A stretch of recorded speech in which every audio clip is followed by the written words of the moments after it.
SkullsandBones.com, I'm Metal Mark, here with Bobby Blitz from Overkill. How are you, man? Wow, I love how the fucking voice changed. Yeah! You gotta get excited, man. Are we recording? Hey! Oh,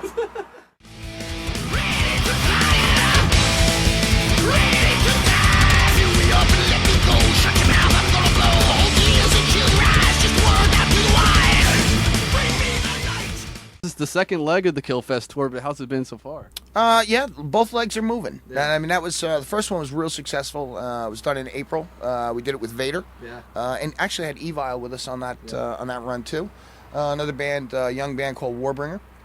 And this time with Forbidden, Evile, Gamma Bomb, Bonded by Blood. So it's it's a nice thick lineup of good mix of let's say the old school, real old school, and the new old school. Yeah. So. Definitely. Now, this year, obviously, the Big Four, everything with thrash has been huge this year, including y'all, Exodus, and Creator having amazing tours, and with bands like Evile and Bonded by Blood bringing the new era of thrash in. Where do you see thrash, say, in 5 years? Oh, it's really hard to say because there seems to be a big pump right now for it. Will that secure it for a long period of time? I don't know.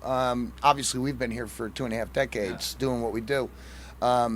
Does it mean that it carries on? I don't know. I think that what we're doing right now, though, is expanding, for instance, our, let's say, base by having some of the younger people incorporated into it. I mean, you're a Gamma Bomb fan. You go see Gamma Bomb playing with Overkill. You stay for Overkill and go, now I get it. Now I get it. And that's where the expansion comes for us. So I would think that in 5 years that this is, it's been one genre of music that's had a commitment to it. Yeah. And it's kind of always really weird to have...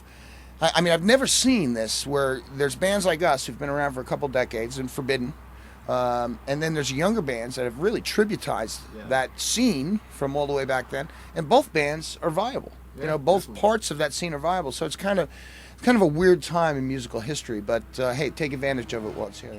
Yeah, well, like you said, you've been around. This is the 25th anniversary for you guys. Yeah. Well, I started the band with Dee Dee when I was 9, so that makes me 34. Yeah. There you go. Exactly, right? We do math. but I mean, if somebody told you, starting out this band that you would be playing in 2010, what the hell would you say to the people? No, not a chance. Not a chance? No, I didn't think it was even possible. Yeah. No. It was a new scene back then, so it really had, it was directionless. I mean, the direction, if people say this is what we were trying to do, I think that they're not really telling the truth. I mean, what happened was you made up the rules as you went along. Yeah. And you became heavier, you became lighter, and then there were bands that kind of, got their own personalities within that Big Four, for instance, where they all sound unique unto themselves. And I think that then, when that happened, it became kind of a plan. But that was years, I think, later. Yeah. I don't think anybody could have said it back then. So if somebody told me 25 years later I'd be playing, I'd say, come on, be real. I mean, I'll be selling used cars, I'll be an attorney, I'll be, who knows, a junkie, homeless, who knows? Yeah, you don't know. Well, I mean, y'all put out, obviously, one of the best albums of the year with Ironbound. The response has been amazing. A lot of people are saying album of the year, obviously best thrash album of the year. The response, did it blow you away? Because, I mean, Immortalis was amazing as well, but this one seemed to really catch on with fans. You never go in to fail. You always go in to get a great response, and you never leave thinking you failed. Do you leave sometimes thinking, I could have done this a little bit better? Sometimes that happens. Yeah. What happened with Ironbound was that there was a great chemistry.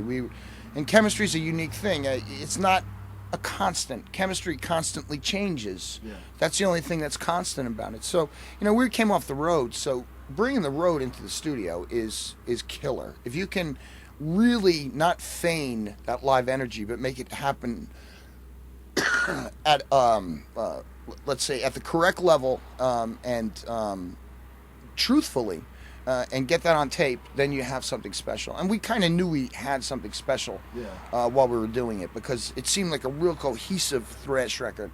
Reinvention of what we've done, showed our best of. We do groove, we do thrash, we do speed, we do power. And, you can get that in there without saying, hey, we do power too, but it's incorporated within the songs. I think that that's kind of cool. So am I surprised? I'm happy, but I'm not really that surprised. And I don't mean that egotistically, because we've gotten shit reviews too. Well, you just know you're that awesome, though. That's all it is. Huh? I mean, you're fucking Overkill. You do no wrong. I mean, well, that's what I was gonna say. No. Yeah, exactly. No. I always love doing this, and I think that that's really the bottom line. And if you do love it, you protect it, and you put everything you have into it. I mean, that's what it's all about. This is the most important record because it's new. Yeah. And I'd always rather have people talking about what I'm doing than what I've done. So that's it's kind of nice to be in that position again. Now, after this tour, you'll have a bunch of huge festivals overseas. Do you prefer to play like the huge festivals or shows like this at a small club where the fans are closer? Well, we're cut for the smaller clubs. I mean, that's what we've done the majority of with regard to touring. But, you know, the huge festivals are, I mean, it's a drug unto itself. You walk onto a stage in front of 20 to 50,000 people, you can't believe how high you get. Yeah.